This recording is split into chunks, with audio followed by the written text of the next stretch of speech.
So right now what we're doing is surveying for microplastics. When we first got to this beach, we all thought it was like pristine and gorgeous, which it still is.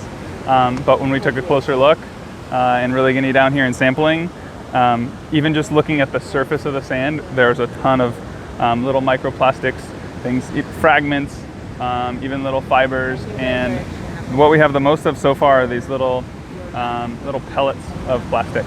And so we've skimmed the surface so far, and now in our 50 centimeter by 50 centimeter quadrat, we are going down to a depth of 5 centimeters and scooping out the sand that we find there in order to see in that 5 centimeters of depth how much other evidence of microplastics that we have.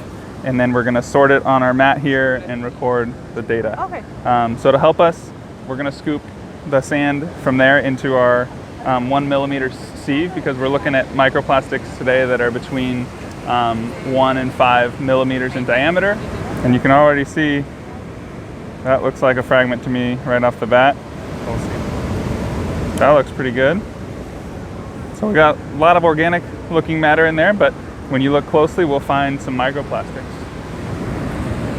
And as we're looking, the way we're sorting it is we're sorting it into 5 different categories. We have foam, so that can come off of like rubber from your shoe. And then fragments, which could be things like little pieces of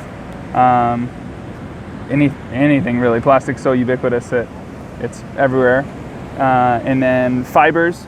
And fibers, one of the things that we often don't think about is when we are washing polyester clothing, especially things like fleece, those tiny fibers get into the wastewater. And then film, so things like single-use plastic bags, even multi-use plastic bags, those degrade into little films pretty rapidly. And then the little pellets, like we mentioned before.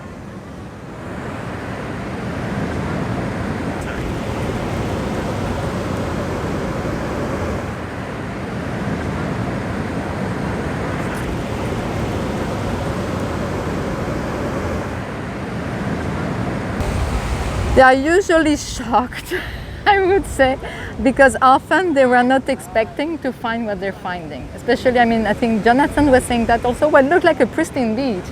And that's, yeah, it does look like this, and usually we think of Galapagos as such, and it is not.